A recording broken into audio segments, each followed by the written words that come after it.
شهر رمضان الذي أنزل فيه القرآن. السلام عليكم ورحمة الله وبركاته. إن الحمد لله نحمده ونستغفره ونؤمن به ونتوكل عليه ونعوذ بالله من شرور أنفسنا ومن سيئات أعمالنا. من يهده الله فلا مضل له ومن يضلل فلا هادي له. وأشهد أن لا إله إلا الله وحده لا شريك له وأشهد أن محمدا عبده ورسوله. أما بعد. அன்பார்ந்த சகோதர சகோதரிகளே, ரமலானை வரவேற்போம் என்கின்ற தலைப்பில மார்க்க விளக்க திருமுனை பிரச்சாரம் தற்போது நடைபெற்று கொண்டிருக்கிறது. இந்த திருமுனை பிரச்சாரமானது வரக்கூடிய ரமலானை முன்னிட்டு ரமலான் மாதத்தில் நம்ம என்னவெல்லாம் செய்ய போகிறோம், என்னவெல்லாம் நன்மை கிடைக்க போகிறது என்பதையும் அதற்கு உண்டான விஷயங்களை நம் முன்னேற்பாடுகளாக செய்ய வேண்டும் என்கின்ற அடிப்படையில் நாம் இந்த திருமுனை பிரச்சாரம் அமைத்து இருக்கின்றோம். தமிழ்நாடு முஸ்லிம் முன்னேற்ற கழகம் மற்றும் இஸ்லாமிய பிரச்சார பேரவை சார்பாக இங்கு நடைபெற்று கொண்டிருக்கிறது. அல்லாஹ் ரபில் ஆலமீன் திருமறை குர்ஆனிலே அத்தியாயம் 2 வசனம் 185 அல்லாஹ் சொல்லி காட்டுகிறான், ரமலான் மாதம் எத்தகைய என்றால் அதில்தான் மனிதர்களுக்கு முழுமையான வழிகாட்டியாகவும் தெளிவான சான்றுகளை கொண்டதாகவும் நன்மை தீமைகளை பிரிக்கக்கூடிய வகையிலே இந்த திருக்குர்ஆன் இறக்கப்பட்டதாக அல்லாஹ் ரப்பில் ஆலமீன் திருமறை குர்ஆனிலே சொல்லி காட்டுகிறார். அப்ப இந்த ரமலானுடைய மாதத்தில் தான் அல்லாஹ் இந்த வேதத்தை அல்லாஹ்வுடைய இந்த வேதத்தை திருமறை குர்ஆனை அல்லாஹ் இந்த ரமலான் மாதத்தில் இறக்குகின்றான். அந்த ரமலான் மாதத்துடைய இறக்கப்பட்ட அந்த குர்ஆனில் தான் நன்மை தீமைகளை பிரிக்கின்றது, மனிதனுக்கு நேரான வழிகாட்டியாக இருக்கிறது என்று அல்லாஹ் ரப்பில் ஆலமீன் சொல்லி காட்டுகிறார். யார் ரமலான் மாதத்தை அடைந்து கொள்கிறாரோ அம்மாதம் முழுவதும் நோன்பு நோக்கட்டும் என்று அல்லாஹ்வுடைய தூதர் ஸல்லல்லாஹு அலைஹி வஸல்லம் அவர்கள் சொல்லி காட்டுகிறார்கள். அப்ப இருக்கும் பொழுது யார் ரமலானுடைய மாதத்தை அடைகிறார்களோ அவர்கள் அம்மாதத்தை நோன்பாக கடைபிடிக்க இறைவன் நம்மளை கட்டளையிடுகிறான். ரமலான் மாதம் வந்துவிட்டால் சொர்க்கத்துடைய வாசல்கள் திறக்கப்படுவதாகவும் நரகத்துடைய வாசல்கள் அடைக்கப்படுவதாகவும் அல்லாஹ்வுடைய தூதர் சொல்லி காட்டுகிறார்கள். இன்னும் சொல்வதாக இருந்தால் சைத்தான் விலங்கிடப்படுவதாகவும் சொல்லி காட்டுகிறார். அப்ப இதை நம்ம எவ்வாறு நம்ம புரிந்து கொள்ள முடிகிறது? பொதுவாக நம்ம எடுத்துக்கொண்டால் மற்ற தினங்களை விட மற்ற மாதங்களை விட ஒரு முஸ்லீமாக இருக்கக்கூடிய ஒரு மூமினாக இருக்கக்கூடிய நபர்கள் எந்நேரமும் பார்த்தீங்கன்னா அந்த பள்ளிவாசல் வாயிலாக தான் அவர்கள் போவார்கள், பயணிப்பார்கள், பல்வேறு விஷயங்களை அதை செய்வார்கள். ஆனால் பாங்கு சொல்லப்படும், இக்காமத் சொல்லப்படும், ஆனால் யாரும் என்ன செய்ய மாட்டார்கள், பள்ளி வாயிலே வரமாட்டார்கள். ஆனால் இந்த ரமலானுடைய மாதம் வந்துவிட்டால் தொழுகாத நபர்கள் கூட பள்ளிவாசல்ல வருவாங்க. அது என்ன அப்படின்னு பார்த்தோம்னா அது அல்லாஹ் சொல்லி காட்டுகிறான், சைத்தான் விலங்கிடப்பட்டது என்று சொல்லி காட்டுகிறான். சொர்க்கத்தின் வாசல்கள் திறக்கப்படுவதாக நரகத்தின் வாசல்கள் அடைக்கப்படுவதாக சைத்தான் விலங்கிடப்படுவதாக அல்லாஹ் ரப்பில் ஆலமீன் சொல்லி காட்டுகிறான். அப்ப நம்ம முன்ன சொல்வது போலதான் இந்த ரமலானுடைய மாதத்தில் அதிக அதிக நன்மைகளாக செய்து நம் சொர்க்கத்திலே நுழையக்கூடிய பாக்கியத்தை நம் இறைவன் நம்மளுக்கு கொடுக்க வேண்டும். நம்பிக்கை உடனும் நன்மையை எதிர்பார்த்தும் யார் ரமலானின் நோன்பு நோக்கிறார்களோ அவர்கள் செய்த முந்தைய பாவங்கள் எல்லாம் மன்னிக்கப்பட்டு விடும் என்று அல்லாஹ்வுடைய தூதர் ஸல்லல்லாஹு அலைஹி வஸல்லம் அவர்கள் சொல்லி காட்டுகிறார்கள். யார் ரமலானுக்கு முன்பதாக இன்று வரை இதற்கு முன்னால் நம்ம எவ்வளவோ பாவங்கள் செய்திருப்போம், ஆனால் அந்த பாவங்களை அனைத்தையுமே நான் அழிக்கின்றேன், மன்னிக்கிறேன் என்று இறைவன் திருமறை குர்ஆனிலே சொல்லி காட்டுகிறான். கணக்கின்றி நன்மைகளை தருவதாகவும் அல்லாஹ் ரப்பில் ஆலமீன் சொல்லி காட்டுகிறார். இந்த ரமலானுடைய மாதத்தில் யார் நோன்பு நோக்கின்றார்களோ அதற்கேற்ப கூலியை அல்லாஹ் ரப்பில் ஆலமீன் 70 முதல் 700 நன்மைகள் வரை தருவதாக அல்லாஹ்வுடைய தூதர் ஸல்லல்லாஹு அலைஹி வஸல்லம் அவர்கள் சொல்லி காட்டுகிறார்கள். புகாரில வரக்கூடிய செய்தி 1903வது செய்தியாக பதிவு செய்யப்படுகிறது. யார் ரமலான் மாதத்தில் பொய்யான பேச்சுகளையும் பொய்யான நடவடிக்கைகளையும் அவர்கள் விடவில்லையோ அவர் பசித்திருந்தோ தாகித்திருந்தோ இறைவனுக்கு எந்த பயனும் இல்லை அப்படி என்று அல்லாஹ்வுடைய தூதர் ஸல்லல்லாஹு அலைஹி வஸல்லம் அவர்கள் சொல்லி காட்டுகிறார்கள். ரமலானுடைய மாதத்தில இறை திருப்தியை நாடி இறை அச்சத்தை நாடி நாம் நோன்பு நோக்கின்றோம். ஆனா அந்த நோன்பு எப்படிப்பட்டதாக இருக்க வேண்டும்? அது முழுமையாகதாக இருக்க வேண்டும், இறையச்ச உடையதாக இருக்க வேண்டும். ஆனால் அப்படி இருக்கின்றதா? எவ்வளவோ நோன்பு நோட்டு விட்டு நாம் பல்வேறு அனாச்சாரங்கள் விஷயத்திலே நாம் ஈடுபடுகிறோம், பொய்யான விஷயங்களிலே நாம் பேசிக் கொள்கிறோம், பொய்யான நடவடிக்கைகளை நாம் மேற்கொள்கிறோம். அப்ப இப்படிப்பட்ட நபர்களுக்கு அவர்கள் தாகித்திருந்தோ பசித்திருந்தோ எந்த பிரயோஜனம் இல்லை என்று அல்லாஹ்வுடைய தூதர் ஸல்லல்லாஹு அலைஹி வஸல்லம் அவர்கள் சொல்லி காட்டுகிறார்கள். இன்னும் சொல்வதா இருந்தால் நோன்பாளிகளுடைய வாயில் அந்த துர்நாற்றம் வீசுமே, அதை பற்றி அல்லாஹ் சொல்லி காட்டுகிறார். இந்த நோன்பாளியுடைய வாயிலே துர்நாற்றம் வீசுகிறது, நாளை இரவு நேரத்திலே கஸ்தூரியை விட மிக சிறந்ததாக இருக்கும் என்று அல்லாஹ்வுடைய தூதர் நபிகள் நாயகம் ஸல்லல்லாஹு அலைஹி வஸல்லம் அவர்கள் சொல்லி காட்டுகிறார்கள். அது மட்டும் இல்லாமல் நோன்பாளிகளுக்கு 2 மகிழ்ச்சியான தருணமாக இருக்கும் என்று அல்லாஹ்வுடைய தூதர் ஸல்லல்லாஹு அலைஹி வஸல்லம் அவர்கள் சொல்லி காட்டுகிறார்கள். ஒன்று என்னன்னு கேட்டீங்கன்னா, நோன்பு திறக்கும் போது ஒரு மூமின் நோன்பு நோற்று நோன்பு திறக்கும் போது அவன் மகிழ்ச்சி அடைகிறான், பின்பு அவன் இறைவனை சந்திக்கும் பொழுதும் மகிழ்ச்சி அடைகிறான். இதை நாம் எப்படி எடுத்துக்கொள்ள வேண்டும் என்று சொன்னால், நோன்பை நோற்றவாறு நம்ம எதற்காண்டி நோன்பு நோக்கிறோம்? இறைவனை சந்திக்க வேண்டும், நாளை மறுமையிலே நாம் வெற்றி அடைய வேண்டும் என்பதற்காண்டி அல்லவா? அப்ப இந்த ரமலான் நோன்பை நோற்று விட்டு என்ன செய்யணும்? இறைவனை சந்திப்போம் அப்படிங்கிற நல்ல எண்ணத்தில் நாம் ஆழ்ந்து கொண்டிருக்கின்றோம். நாளை மறுமையிலே அதற்கு உண்டான கூலி இறைவனை சந்திக்கக்கூடிய ஒரு வாய்ப்பாக நாம் அமைத்துகிறதா இல்லையா? அது மட்டும் இல்லாமல் இந்த லைலத்துல் கத்ரை பற்றி அல்லாஹ்வுடைய தூதர் ஸல்லல்லாஹு அலைஹி வஸல்லம் அவர்கள் சொல்கிறார்கள், அந்த மாதத்திலே ரமலானுடைய மாதம் 1000 மாதங்களை சிறந்ததாக அந்த இரவை கொண்ட மாதமாக இருக்கிறது. அதில் கடைசி 10ஆக அந்த லைலத்துல் கத்ரை தேடுங்கள், ஒற்றைப்படிகளை தேடுங்கள். அது எந்த இதுன்னு நம்ம சொல்ல முடியாது. இப்ப குறிப்பா பரவலா நம்ம 27ஆம் கிழமை தான் ஒற்றை பிறகு வருகிறது, லைலத்துல் கத்ர் இறங்குகிறது என்று நாம் புரிந்து வைத்திருக்கிறோம். அது தவறு. அந்த கடைசி 10லுமே ரசூல் ஸல்லல்லாஹு அலைஹி வஸல்லம் அவர்கள் என்ன சொல்றாங்க? தேடுங்கள், லைலத்துல் கத்ரை தேடுங்கள்.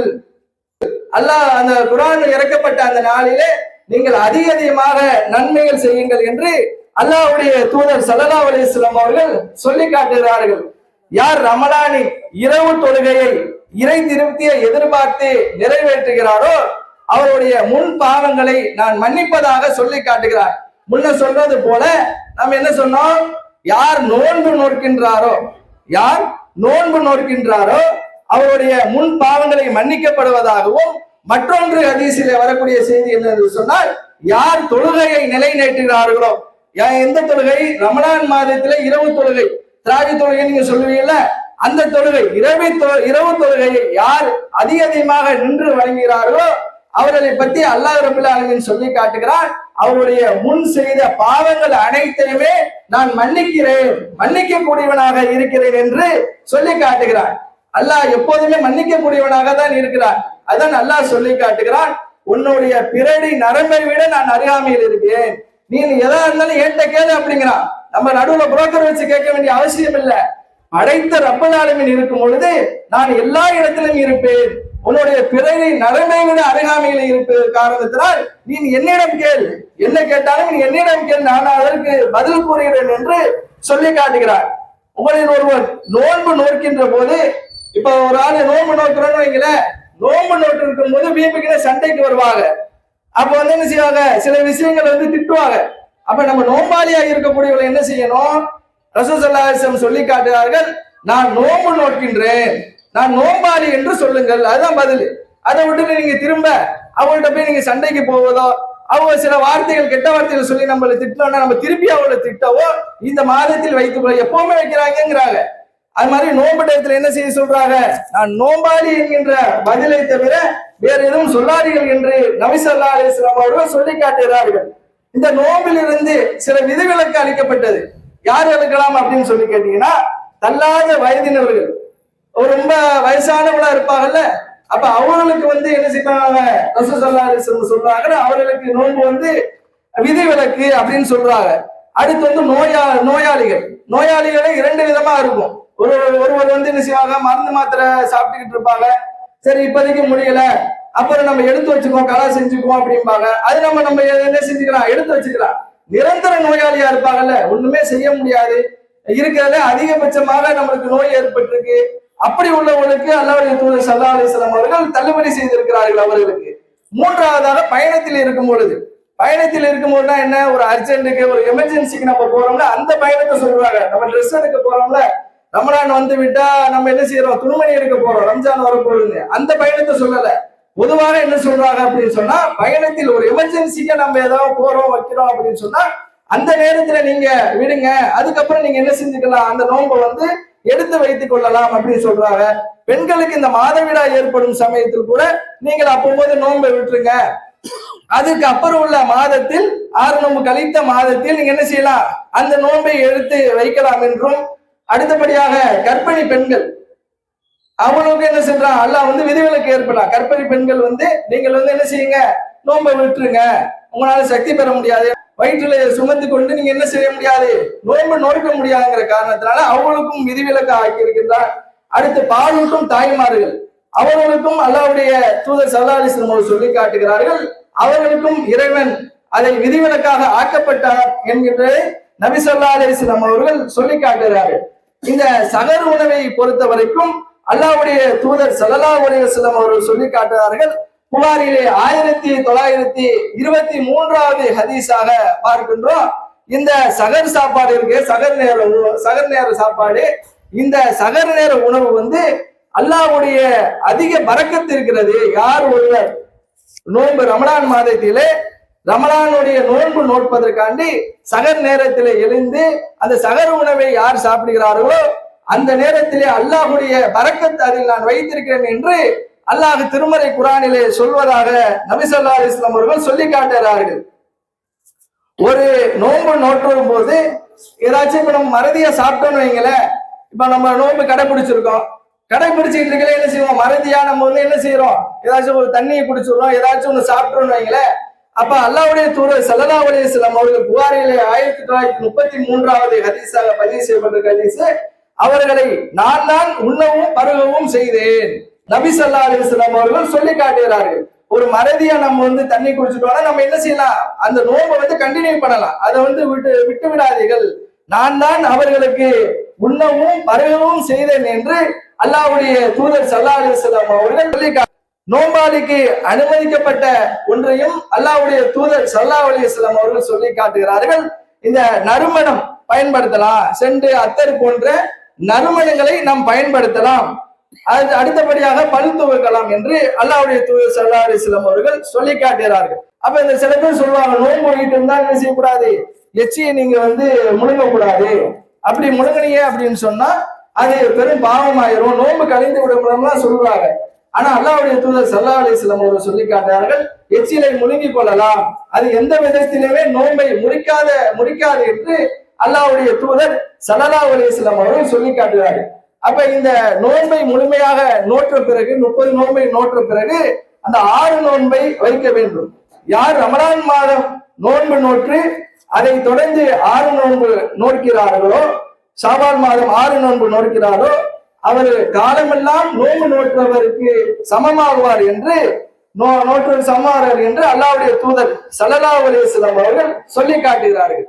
அப்ப இந்த ரமலான் மாதத்துடைய 30 நோன்பு கழித்து இந்த ஷவ்வால் மாதத்துடைய 6 நோன்பு யார் நோக்கிறார்களோ அவர் காலமெல்லாம் நோன்பு நோற்றவருக்கு சமமாகுவார்கள், நோன்பு நோற்றவர் ஆகுவார்கள் என்று அல்லாஹ்வுடைய தூதர் ஸல்லல்லாஹு அலைஹி வஸல்லம் அவர்கள் சொல்லி காட்டுகிறார்கள். அப்ப இந்த இறையச்சத்தை பத்தி அல்லாஹ் சொல்லும் போது, இறைவன் உங்கள் தோற்றத்தையோ செல்வத்தையோ பார்ப்பதில்லை, மாறாக உங்கள் உள்ளத்தை இறையச்சத்தை தான் பார்க்கிறான் என்று நபி ஸல்லல்லாஹு அலைஹி வஸல்லம் அவர்கள் சொல்லி காட்டுகிறார்கள். நம் எந்த ஒரு அமலாக இருந்தாலும் நம் தோற்றத்தையோ உள்ளத்தையோ அல்லாஹ் வந்து பார்ப்பதில்லை, மாறாக இறையச்சத்தை தான் பார்க்கிறான். இப்போ நம்ம நோன்பு நோக்கிறோம் என்று சொன்னால் அந்த நோன்புடைய இறையச்சம் எப்படி இருக்கு, அதைத்தான் அல்லாஹ் பார்க்கிறான். இன்னும் சொல்லுவாரா இருந்தால் இப்ப நம்ம குர்பானி கொடுக்குறோமா இல்லையா? அப்ப இந்த குர்பானி கொடுக்கல கூட அல்லாஹ் சொல்லி காட்டுகிறான். அத்தியாயம் 22:37 வசனத்திலே அல்லாஹ் சொல்லி காட்டுகிறான், இந்த குர்பானி கொடுக்கும்போது மாமிசங்களையோ இரத்தங்களையோ இறைவன்கிட்ட போய் சேராது, மாறாக இறையச்சமே என்னிடம் வரும் அப்படின்னு சொல்றான். அப்ப இதுல நம்ம என்ன புரிஞ்சுக்கிறோம் அப்படின்னு சொன்னா, நீங்க கொடுக்கக்கூடிய உணவாக இருந்தாலும் நோன்பாக இருந்தாலும் ஒரு மூமின் செய்யக்கூடிய நல்ல அமல்களாக இருந்தாலும் அந்த இறை அச்சத்தையே தான் அல்லாஹ் பார்க்கிறானே தவிர்த்து பாக்கி நம்ம எதையும் பார்க்க போறது இல்லை. அப்ப இந்த ஜக்காத்தை பத்தி அல்லாஹ்வுடைய தூதர் ஸல்லல்லாஹு அலைஹி வஸல்லம் அவர்கள் சொல்லி காட்டுகிறார்கள். திருமறை குர்ஆனிலே 57வது அத்தியாயம் 18வது வசனத்திலே அல்லாஹ் சொல்லி காட்டுகிறான், தர்மம் செய்யும் ஆண்களும் பெண்களும் அல்லாஹ்வுக்கு அழகிய கடன் கொடுத்ததை போல பன்மடங்காக அல்லாஹ் திருப்பி கொடுப்பான் என்று திருமறை குர்ஆனிலே சொல்லி காட்டுகிறான். அப்ப இந்த நோன்பு டயத்திலே ரமலான் மாதத்திலே அதிகமாக ஜக்காத்துகளை நாம் கொடுக்க வேண்டும்.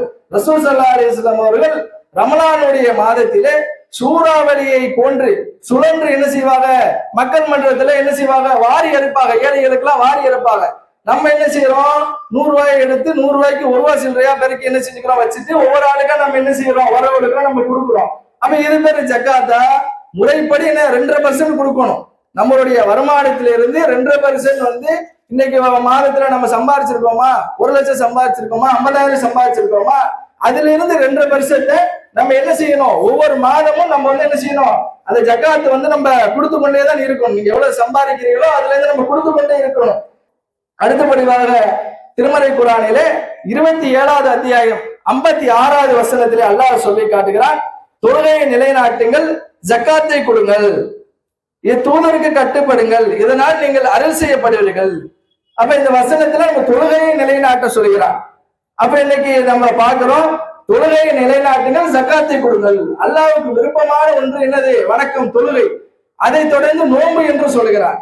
அப்ப இந்த நோன்பையும் தொழுகையும் நாம் வணங்கினால், நாம் வணக்கத்தை அல்லாஹ்வுக்கு செலுத்தினால் நம்மளுக்கு அல்லாஹ் பன்மடாங்க நன்மைகளை வாரி இறைக்கக்கூடிய பாக்கியத்தை நம்ம கொடுக்கிறான் என்று அல்லாஹ் ரப்பில் ஆலமீன் சொல்லி காட்டுகிறான். இது பல்கி பெருகக்கூடிய ஒரு தர்மமாக இருக்கிறது. உதாரணத்துக்கு அல்லாஹ் திருமறை குர்ஆன்ல சொல்லி காட்டுகிறான், நீங்க ஜக்காத்து கொடுக்குறீங்கல்ல, அந்த தர்மத்தை பத்தி அல்லாஹ் சொல்லி காட்டும் பொழுது ஒரு தானியத்தை தான் நீங்க என்ன செய்றீங்க, அது கொடுக்குறீங்க, அது போடுறீங்க.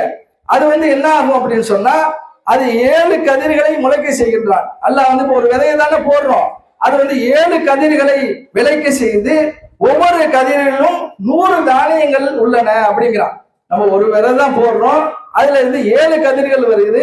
அந்த 7 கதிர்கள்ல ஒவ்வொரு கதிர்களுமே 100 தானியங்கள் இருக்கின்றது.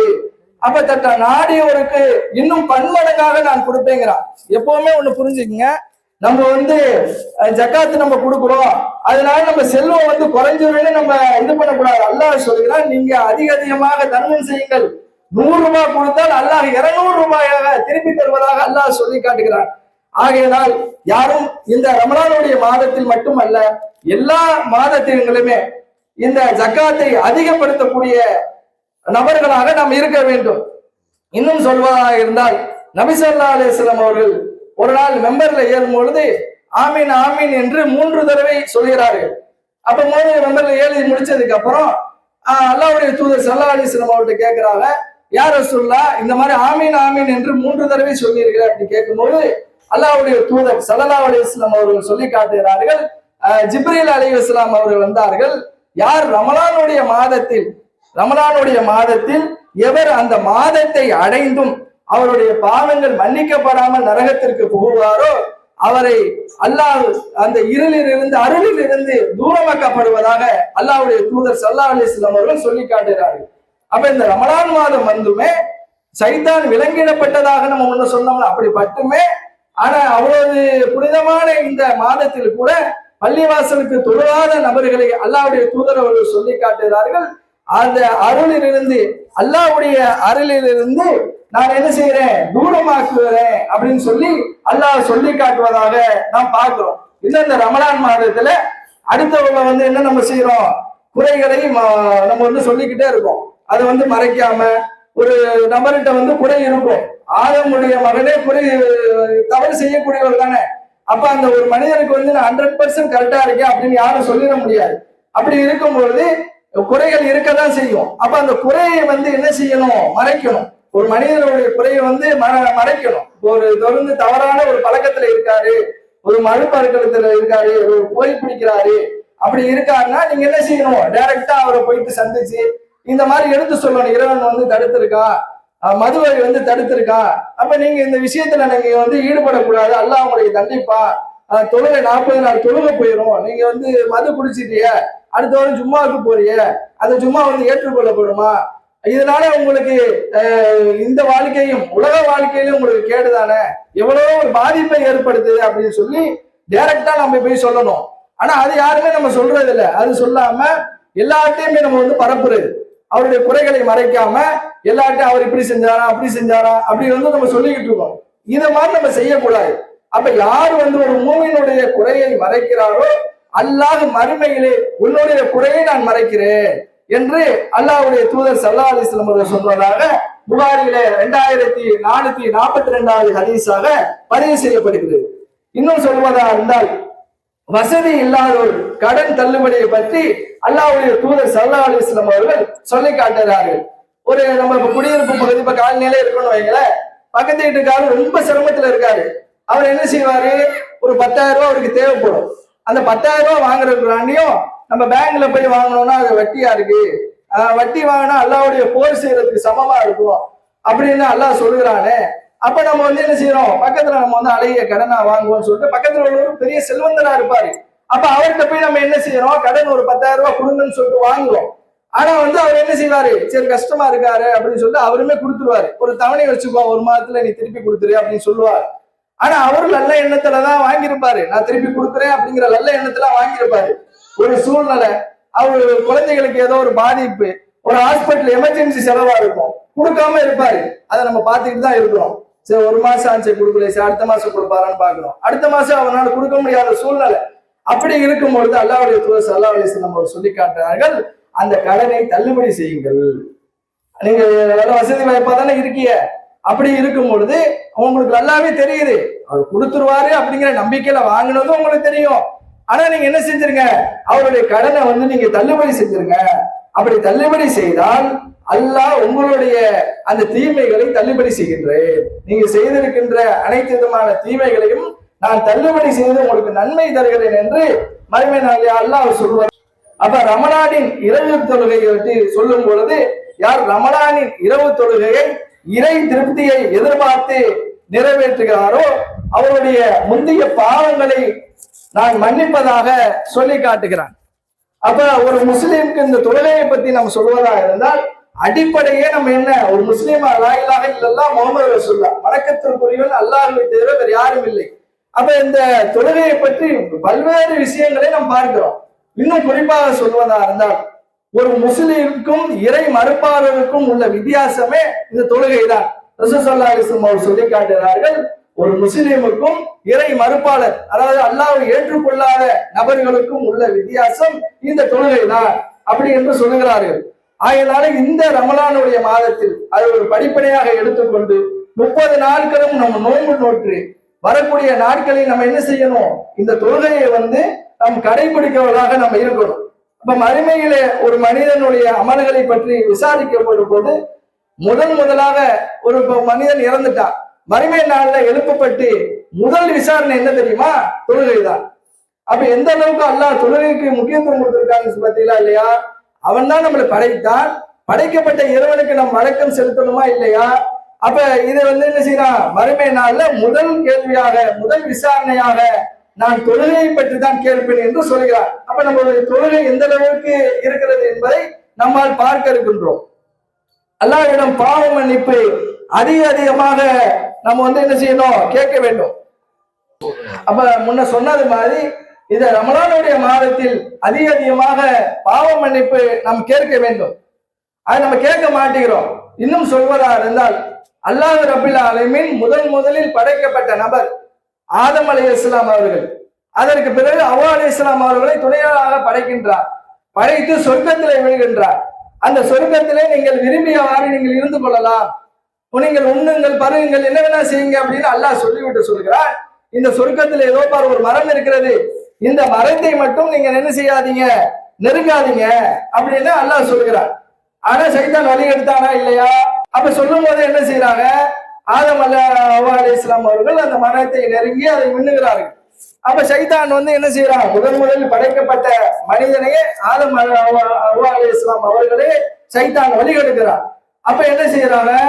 ஆதம் அவ்வா அலைஹிஸ்ஸலாம் அவர்கள் ஒரு துவா கேட்கிறாங்க. அந்த துவா கூட அத்தியாயம் 7 வசனம் 23வது வசனமாக பதிவு செய்யப்பட்டிருக்கு. என்ன? எங்கள் இறைவா, எங்களுக்கு தாங்களே அநீதி இழைத்து விட்டோம், நீ எங்களை மன்னிக்காவிட்டால் நாங்கள் நஷ்டவாளி ஆகிவிடுவோமே என்று அந்த துவா இருக்கிறது. யார் கேட்கிறா? முதல் படைக்கப்பட்ட ஆதம் அவ்வா அலைஹிஸ்ஸலாம் அவர்களே கேட்கிறாங்க. அப்ப இந்த துவா நம்மளும் கேட்கலாம். அல்லாஹ், இந்த மாதிரி நான் அதிகமாக பாவம் செய்து விட்டேன், இனி இந்த பாவத்தில இருந்து நான் விடுபடுகிறேன், இனி வரக்கூடிய காலத்திலே நான் மார்க்கப்பட்டோடு இருப்பேன் அப்படின்னு சொல்லி நம்ம அல்லாஹ்விடத்துல என்ன செய்யலாம்? துவா கேட்கலாம். துவா கேட்டு நம்ம என்ன செய்யலாம்? இந்த ரமலானுடைய மாதத்திலே படிப்படியாக எடுத்துக்கொண்டு அதை பின்பற்றக்கூடியவர்களாக நம்ம ஆகலாமா இல்லையா? அதை அல்லாஹ் சொல்லி காட்டுகிறார். ஆதமுடைய மகன் ஒவ்வொருவரும் பகலிலும் இரவிலும் தவறிழைக்கின்றனர், பின்னர் என்னிடமே என்ன செய்யறாங்க? பாவம் மன்னிப்பு கேட்கிறாங்க அப்படின்னு அல்லாஹ் சொல்லுகிறார். அப்ப ஆதமுடைய மகன்னா யாரு? நம்ம தான் சொல்றான். மூமினா இருக்கக்கூடிய அனைத்து மனிதர்களையும் தான் அல்லாஹ் சொல்கிறார். ஒவ்வொருவரும் என்ன செய்யறாங்க? பாவம் செய்யறாங்க. அந்த பாவத்திற்கு பரிகாரமாக என்னிடம் தான் உதவி கேட்கிறாங்க, நான் அதை மன்னிக்க கூடியவனா இருக்கேங்கிறான். அப்ப எவ்வளவோ பெரிய பாவம் செஞ்சுட்டோம், இதை மன்னிப்பானா அப்படின்லாம் நம்ம சேர்க்கிறோம். சிறுக்கை தவிர்த்து எல்லா பாவத்தையும் மன்னிப்பான். சிறுக்கு கூட நம்ம வச்சுட்டு என்ன செய்யறோம்? பாவ மன்னிப்பு கேட்டோம்னா எல்லாம் மன்னிச்சிடுவான். பாவ மன்னிப்பு கேட்காம மரணிச்சிட்டோம்னா யார் இணை வைத்தார்களோ அவருடைய பாவங்களை அல்லாஹ் மன்னிப்பது இல்லை என்று திருமறை குர்ஆனிலே சொல்லி காட்டுகிறார். நம்ம எவ்வளவோ உம்ரா செஞ்சிருக்கோம், எவ்வளவோ ஹஜ் செஞ்சிருக்கோம், எவ்வளவோ நன்மையான காரியங்கள் நம்ம ஈடுபட்டிருப்போம், தொழுதிருப்போம், ஜக்காத்து செஞ்சிருப்போம், ஏழை ஏழை மக்களுக்கு வாரி வாரி இறைத்தாலும் நீங்கள் அல்லாஹ்வை விட்டுவிட்டு அல்லாஹ் அல்லாதவர்களை நீங்க வணங்கினால் அல்லாஹ் என்ன செய்வான்? ஒருபோதும் மன்னிக்க மாட்டான். அப்ப அல்லாஹ்வை விட்டு, அவன் தான் படைத்தான், அனைத்து மனிதர்கள் மட்டுமல்ல உலகத்தை படைத்தான், எல்லாத்தையும் படைத்தான். அப்ப படைக்கப்பட்ட ரப்புல் ஆலமீனை நம்ம தவிர்த்து விட்டு நம் படைப்பினைகளை வணங்கினால் அதுதான் நம்ம என்ன செய்யற அனைத்து அமல்களையும் அல்லாஹ் சொல்கிற அனைத்து அமல்களையும் நான் என்ன செய்கிறேன்? அழித்து விடுகிறேன். நீங்கள் செய்த அனைத்து அமல்களும் அழிந்து விடுவதாக அல்லாஹ்வுடைய தூதர் அல்லாஹ் சொல்லி காட்டுகிறார். அப்ப இந்த நோம்பாளிகளுக்கு அல்லாஹ் ரப்பல் ஆலமீன் சொல்லி காட்டுகிறார், ஒரு பிரம்மாண்டமான ஒரு ஏற்பாட்டை வைத்திருப்பதாக அல்லாஹ் சொல்லி காட்டுகிறார். அது என்ன ஏற்பாடு அப்படின்னு சொன்னா, நோம்பாளிகளுக்கு அந்த ரைகான் என்கின்ற சொர்க்கத்தின் வாயிலாக அவளை நுழைய வைப்போம் அப்படிங்கிறான். அது யாருக்கு அந்த பாக்கியம் கிடைக்கும்? நோன்பு விட்டுறவங்களுக்கு தான் அந்த பாக்கியம் கிடைக்கும். நோன்பு இல்லாம நோன்பு ரமலான் டயத்திலையும் நம்ம சினிமா பாட்டுகளை கேட்டுட்டு, ரமலான் டயத்திலையும் நம்ம என்ன செய்யறோம்? தேட்டருக்கு போயிட்டு இப்படி நம்ம அனாச்சார காரியங்களை இறைவன் சொல்வதை நம்ம தவிர்த்து விட்டு நம்ம ஈடுபட்டோம் என்று சொன்னால் அவர்களுக்கு இந்த சொர்க்கம் கிடைக்குமா? ரயான் என்கின்ற அந்த சொர்க்க வாயில் வழியாக நுழையக்கூடிய பாக்கியம் கிடைக்குமா? கிடைக்காது. யார் ரமலானுடைய மாதத்தை அடைந்து அந்த ரமலான் நோன்பை நோற்றுகிறாரோ அவருக்குத்தான் இந்த சொர்க்கத்துடைய வாயில் ரயான் என்று சொல்லக்கூடிய அந்த சொர்க்கத்துடைய வாசல் வழியாக நாம் அனுமதிக்கப்படுவதாக சொல்லி காட்டுறார்களே. அப்ப நாமளும் என்ன செய்ய வேண்டும்? இந்த வரக்கூடிய ரமலான் மாதத்திலே இந்த 30 நாட்கள் நோன்பு நோற்று ரைஹான் என்று சொர்க்கத்திலே அந்த நுழைவாயிலே நாம் நுழையக்கூடிய பாக்கியத்தை வல்ல ரஹ்மான் நம்மளுக்கு ஆக்கி அருள் புரிவான் என்று கூறி என்னுடைய இந்த உரையை முடித்துக் கொள்கிறேன். வாஹிரு தஅவானா அல்ஹம்துலில்லாஹி ரப்பில் ஆலமீன். அஸ்ஸலாமு அலைக்கும் வரஹ்மத்துல்லாஹி வபரகாத்துஹு.